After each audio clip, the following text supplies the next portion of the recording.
Each of the 20 levels in Crash of the Titans have gotten their own unique retro achievement, which all vary in difficulty. Some of them can't even be completed on your first playthrough, so you have to return later after unlocking certain abilities, and I personally think that's a genius way to add a bit of replayability to an otherwise straightforward game. Crash is one of my favorite franchises, and while the game may not be the best in the series, I still think it can provide a good bit of fun, which is why I compiled these tutorials for the challenge achievements.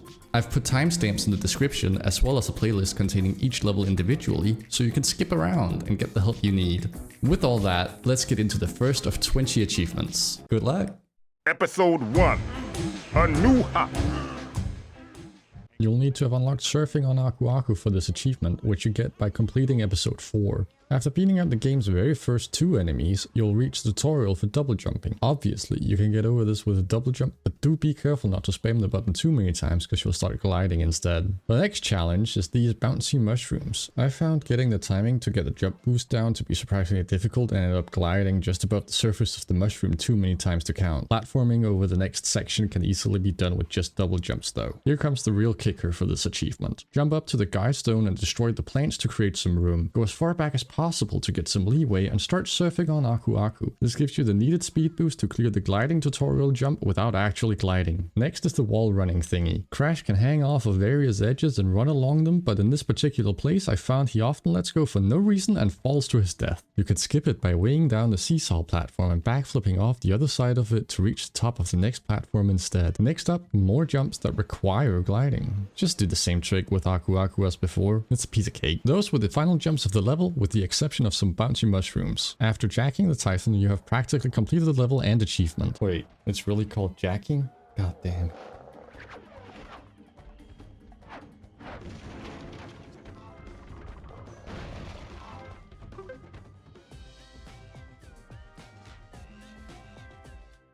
Episode 2, A Succumbing to Age Story. What you want to do here is jack the gore at the very beginning of the level, break a few stones and trees and what have yous, and then immediately jump off him like Mario, getting a few extra inches from sacrificing Yoshi, and keep on walking through the level. Soon, you'll interrupt the game's first snipe during his meal and deflect one of his projectiles back at him. This isn't directly hurting an enemy, so it's an entirely pacifistic action and is therefore a-okay. Then, you just gotta go through the level like normal and not give in to the temptation of smacking a ton of nerds at the end.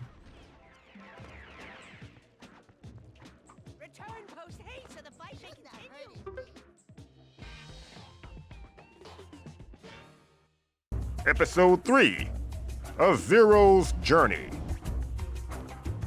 This level doesn't have anything particularly interesting to talk about during the first 2 minutes. You just have to play it somewhat normally until you reach these snipes. Ignore the first snipe, or stun him, whatever, and do not hit the second one. See, we gotta put this guy to work by exploiting his very sharp, very explosive feathers. By timing it correctly, you can fool this man into blasting the targets for you. By looking at my excellent and flawless performance, you may think this is an easy task, but no, this can take quite a few tries, and Crash will likely get a few bruises in the process. You'll reach a fighting arena of sorts immediately after, and you'll spot a jacking mask on top of some large boxes on the right hand side. Do not touch it. You'll need it for later unless you want to go through a tedious world of pain. After a couple of waves of enemies, 4 technicians will spawn in your upper ring around the arena. You can just about reach them if you backflip into a double jump and use Crash's helicopter abilities. But only once. The knockback is too great for you to hit them a second time, so use the jacking mask I mentioned earlier to one-shot these suckers. If you run out of time like I did, you can trick another snipe into hitting them much like you did the targets earlier. It's not easy, but that's what makes an achievement. Now there's no more Titans to jack until the gore appears.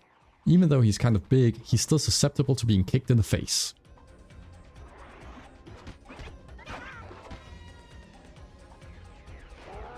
Congratulations, you done it!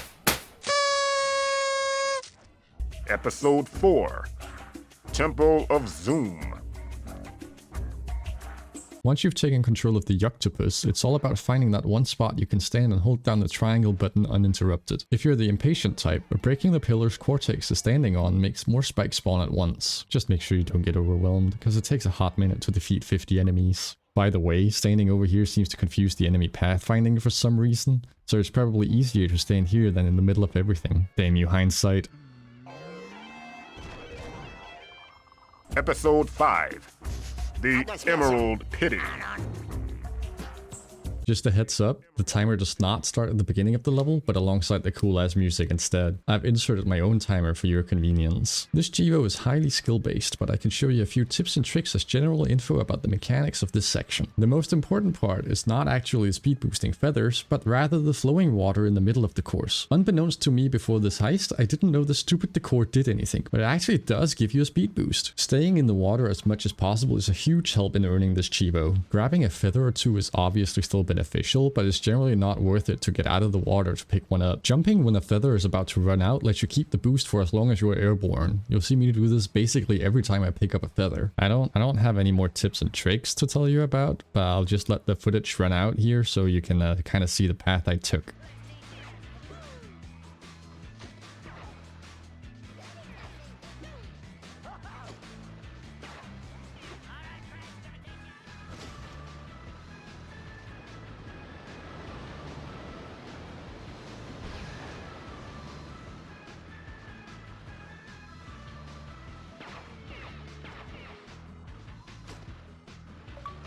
Fuck, that was a close one. Why did I even decide to include a timer? Well, I mean, you probably don't even have the achievement if you're watching this, so I'm still better than you. Episode 6. Don't eat the yellow brick road. This achievement is one of the reasons I decided to do my heist on normal difficulty rather than hard. It's not too bad if you have infinite spin, and the normal difficulty makes enemies give you breathing room once one has targeted you, meaning this is a series of one-on-ones. You can always wombo combo a few heavy attacks in there, shoot the enemy block. That's it, you just can kill them all. Do it.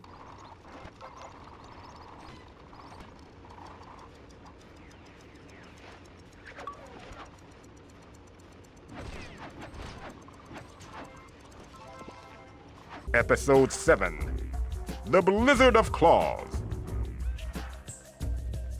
I recommend running over and picking up this sorta hidden jack mask before engaging with the Magmadons, just to be on the safe side. Once you jack this guy, you will be friends for life. His life anyways. Just move through the level as normal while staying on your new BFF until the platforming section. At the end of the platforming section, you'll find a destructible mission object, but oh no. Crash is much too frail and weak to break it, and we're not allowed to jack any more Magmadons. Just trick one of the nearby Magmadons into doing your dirty work for you. Oh, and be careful not to dip your toes in the liquid hot magma. After breaking the thingamabobs with a bit of unwilling assistance, you'll be forced to stare at this guy's foot for entirely way too long.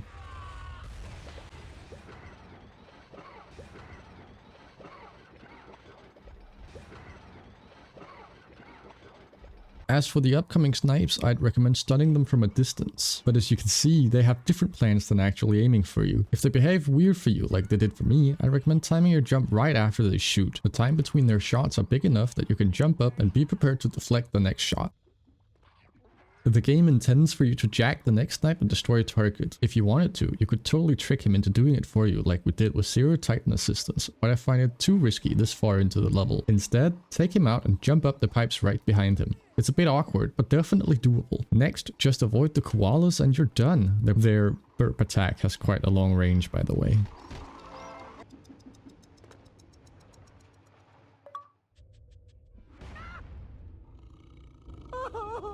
Episode 8. Life's a Beach. Feel free to sprint through this level as fast as you can. The only monkeys required to beat the level are the big fight at the very end, and you don't need to perform a single attack to get to that point. The monkeys that spawn after you've dealt with the first 2 spikes are the only monkeys you can defeat, since no other enemies will spawn before they're gone. Monkeys will keep spawning, but you cannot touch even a single hair on the stupid little rocket heads. Drag the monkeys into the opposite corner of the gore near the level's exit and quickly run back to beat them up. Using the Magmadon's special attack should OHKO the gore, as well as scare away whatever monkeys were quick enough to follow you there. Jack the core and destroy the wall to earn your 8th challenge achievement.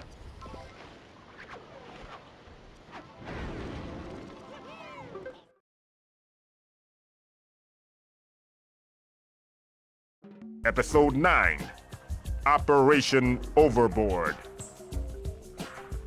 This one came very naturally to me personally due to how I play the game casually. Playing on normal difficulty makes it so enemies will only attack you one at a time, which is a huge help in this instance. The most difficult part is knocking out the first Sludge, as they have a nasty habit of dodging your attacks and retaliating before you can block. Once you've jacked the first one, the rest is a piece of cake. Just use the square R1 plus square combo to effortlessly knock out the other Sludges one by one and make sure to jack each of them. Episode 10, A Sludge Too Far. This one's kind of easy once you know the trick. The hard part is fighting like 20 sludges as Crash. Just like any other fighting based achievement in this game, I recommend playing on normal difficulty so you can fight them each individually instead of having them gang up on you. Win the fight at the beginning without dying and move along to the big old arena a bit further in the level. And by a bit further, I mean literally at the end of the level. Once in the arena, make haste towards the kind of secret, kind of obvious Jack mask in the far left corner. You can reach it by backflipping into a double jump. Once you have it, rush to the center again and kick the Scorporilla in the nuts for a quick takeover. Please note, kicking from Aku Aku skateboard does not work. Once you're in control of the Scorporilla, the rest is easy as long as you don't lose your life. Just waltz around destroying all the machines. You can reach the high up ones with the triangle attack. And there you have it, level 10, completely slimeless. Episode 11, Shocked and Awesome. Here's an easy one for you. Play through the level as you normally would until you get to the first raticle. Well, I say that, but you gotta play through it normally still. Jack the guy and use his massive muscles to destroy the ice walls blocking your path. You don't need to waste time killing monkeys, so feel free to rush on through and make sure not to jack any other titan. Crash is a monogamous mammal after all. You'll see that I'm knocking out all the other titans. This is just because I don't want to be frozen and potentially lose my only way of destroying ice walls really. Once you reach the sphere of Titan Seppuku, it's time to leave our friend behind and mosey on by our lonesome for the rest of the level. Yes, even in the hallway fight with like a billion monkeys. Keep playing until you reach the community showers where you'll rush to the end with your eyes covered as to not see any other men in the shower. We can make the last guy help us tear down the final ice wall by standing next to it. Just remember to hold down the block button for Crash's sake.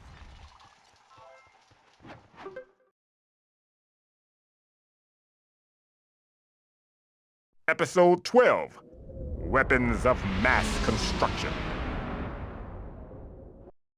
Right, okay, this fucking thing.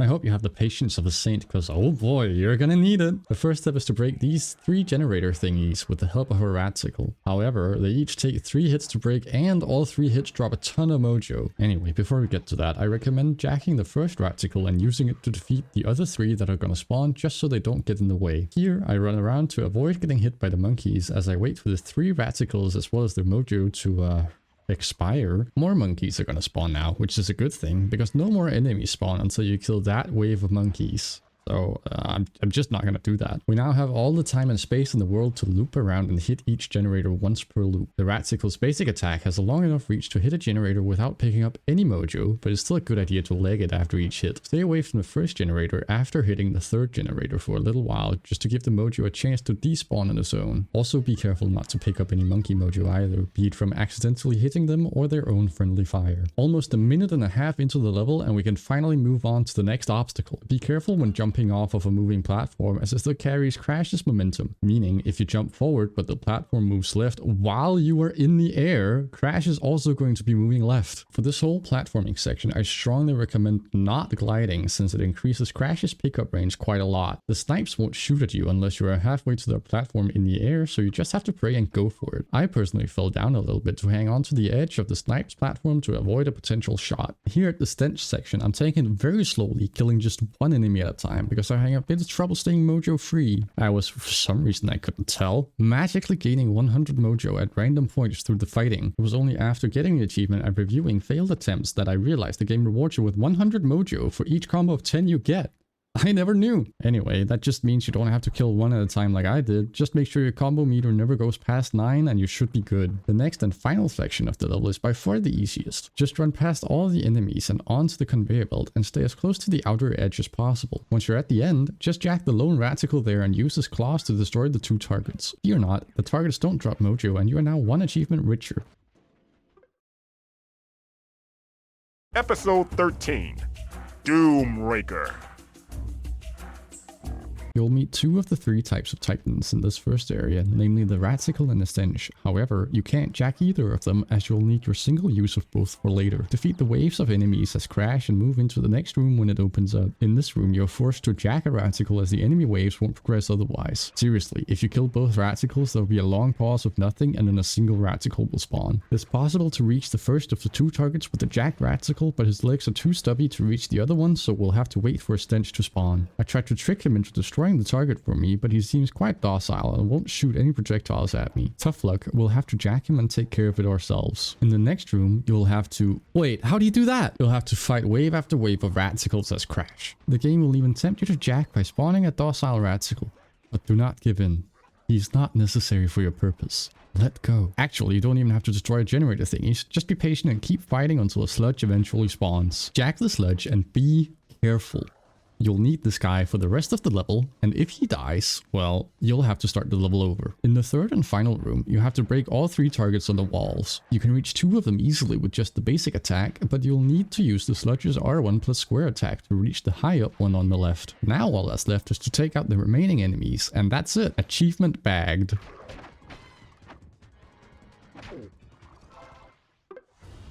Well, what do we have here? You'll tell us where Coco is, won't you? Episode 14, Family Tree. This Chivo is quite easy with the exception of the very end of the level. Maybe I feel that way because I cannot for the life of me figure out how the bouncy mushrooms work, but we'll burn that bridge when we get to it. Everything can be double jumped or backflipped over with ease for the most part, so I'll only show the areas I thought could be extra challenging. Be careful at the skate section at the beginning, not only because there's a glide to avoid, but also because I somehow died right here. No clue how that happened, just be careful near that death pit. A bit after that, there's quite a long jump to make, and Crash immediately puts away Aku Aku if you try to skate on this rock for a speed boost like we did in the very first level. Instead, double jump out as far as you can and then start skating. Crash gains a little more airtime and therefore distance when pulling out Aku Aku. I didn't think these bones were too difficult personally, but I included them here just in case. You can easily backflip double jump onto each of them with plenty of distance to spare. I recommend uppercutting the rabbits here just so you don't have to stress about being hit off the platform. On the godforsaken bouncy mushrooms, you have to get as close to the edge as possible before committing to the big boy jump, and then double jump to gain the necessary distance to close the gap. Do this for every mushroom and you should be golden. The last one by far has the biggest gap, but is no challenge for a developed edging double jump.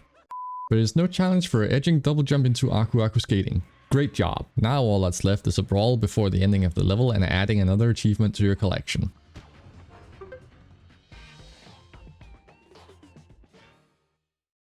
Episode 15, Calamityville Horror. This one doesn't really have anything to it, just don't die. The toughest part is by far fighting the 1500 sludges as Crash. There are 1 per fruit hiding in the 3 small crates around the arena. Definitely save them for when you need them. When the Shellelephant spawns at the end of the gauntlet of sludges and battlers, you can just run around him. It's basically all I have for you. The rest is in your own hands, so do your best. Episode 16, Timber Trials. You can simply walk onto the first skate track specifically, and Crash will automatically mount Aku Aku without any animations going on. At the first jump, you don't even have to jump, you can just hold forward and you should glide over the pit of death. This Rhino Roller will always go into the corner by the Jack Mask, so the way to get him is pretty obvious. You can start up the Rhino Roller special attack immediately, as it lasts for more than long enough to break the first chain gate from the initial jacking position. I can't believe the things this game is making me say. You will need the same Rhino Roller for the next gate, so stay on him even if it feels slow. Hitting enemies and obstacles recharges the special meter faster, but I don't think it's entirely necessary. Be careful not to start the Rhino Roller special attack too early, as none of his other attacks are strong enough to break the chain gate. Even though his triangle attack is the exact same attack, but whatever. I started it around the group of 3 bunnies, and it seemed to work with a second or 2 to spare.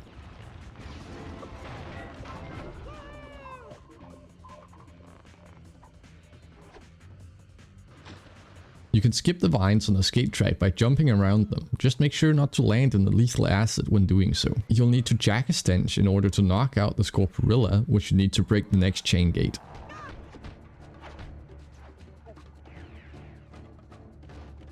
I found the fastest way is to just spam your basic attack and cancelling the animation by blocking right after the projectile comes out. There's no reason to worry about the other stenches after jacking the Scorporilla, just get a move on.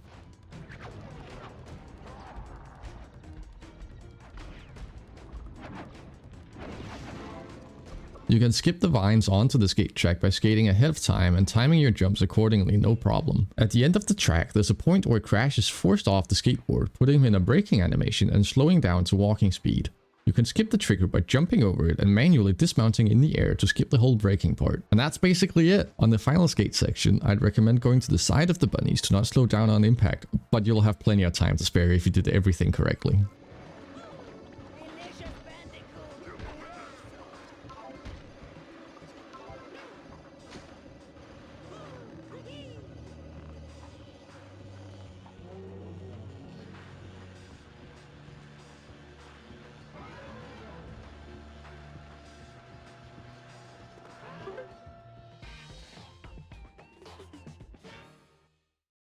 Episode 17, Adult Edumacation.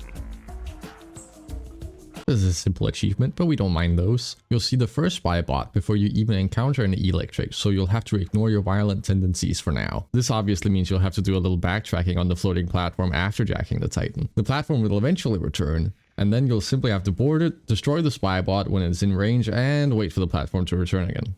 Great. The next spy bot is located on the long platform with all the bunnies and the bonus level, right by the elephant that is actively being tortured via electrocution.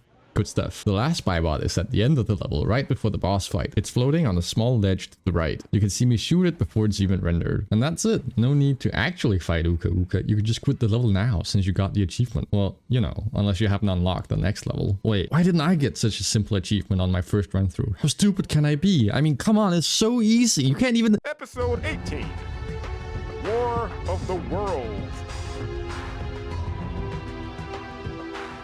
Obviously, you gotta jack the electric in the very first room of the level and claim him as your best friend for the next 5 minutes or so. Move through the level until you reach this ledge and don't drop down it. As the name of the achievement suggests, making use of high ground will make things easier for you. Now you're just gonna stand up here and defeat all 8 waves of enemies. That's right, count them, 8 waves of enemies. During some of the waves, 3 raticles will spawn in a sort of triangular formation, with one of them spawning beneath you, just out of view. To get his ass, shoot a bolt somewhere in the middle of the arena to align yourself properly, and then use the electric special attack. Without marking any targets, the attack will move in a straight line, which is perfect for hitting an enemy you literally can't target. Just do this over and over again until enemies no longer spawn, then move past where the Uka Uka barrier was to trigger the achievement.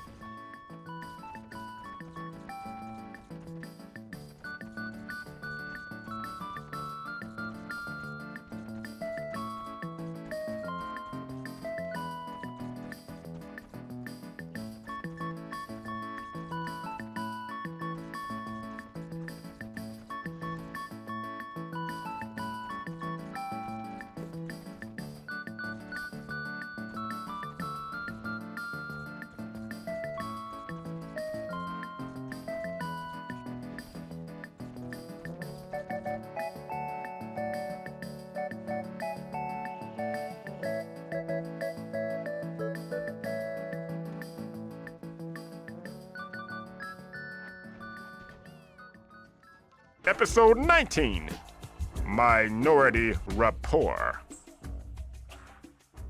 For this achievement, you must have unlocked infinite spinning. The hardest part about this achievement is just getting to the point where you have a chance to get it without dying beforehand. I swear, the first skateboarding section has kicked my ass more times than I can count. Anyway, immediately after the second skateboarding section, you'll find 4 platforms where a ton of brats will spawn. This is a prime location to build up a huge combo. It's not possible to build up a combo large enough for the achievement on the very first platform, but it's definitely possible on the second platform. That is, the first platform to be lowered. However, I had low health and couldn't chance it, and had to go for the second lowered platform. You see, Crash is more or less impervious to the attacks of small enemies while he's spinning, but the Bratz' megaphone attack will still hit you. Not only does it do damage, but it also stuns you long enough for your combo to run out. You absolutely do not want to get hit by this attack. Carefully play around the Bratz' megaphones and be sure to abuse their already dead bodies for a few extra hits, and you should be golden for this achievement.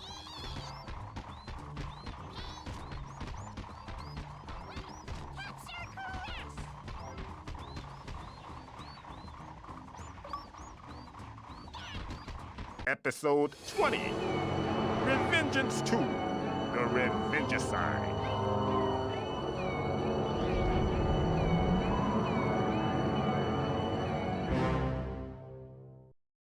This achievement makes use of a glitch at the end of the level, and I'll explain more when we get to it. First of all, we need to use the Titan food chain by first jacking a battler and then a Scorporilla. Since we're only allowed to jack one of each Titan, we'll be using this guy to jack Nina during the boss fight. Just go to the end of the level without unjacking the big lad.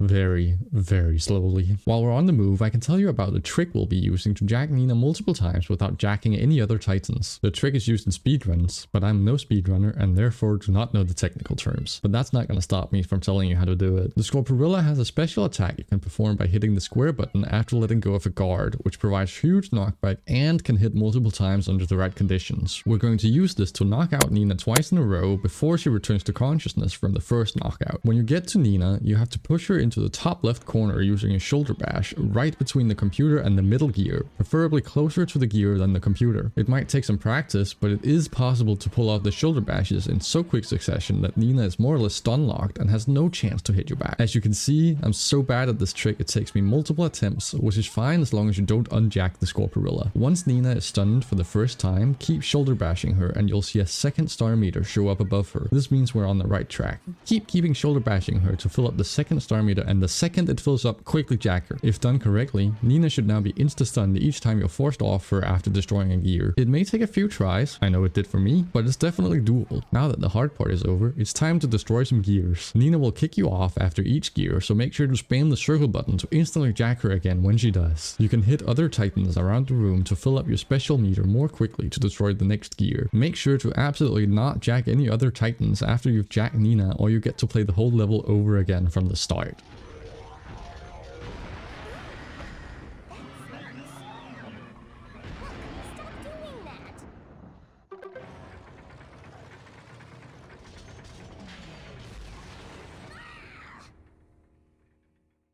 Whoa, you actually made it to the end? I fully expected everyone to watch the individual videos instead. Honestly, I mostly put the supercut of swords out because I want to create more second monitor type content. I hope you found my tips and tricks for mastering this game helpful and had fun while watching. Oh, and good luck on your future retro achievement adventures.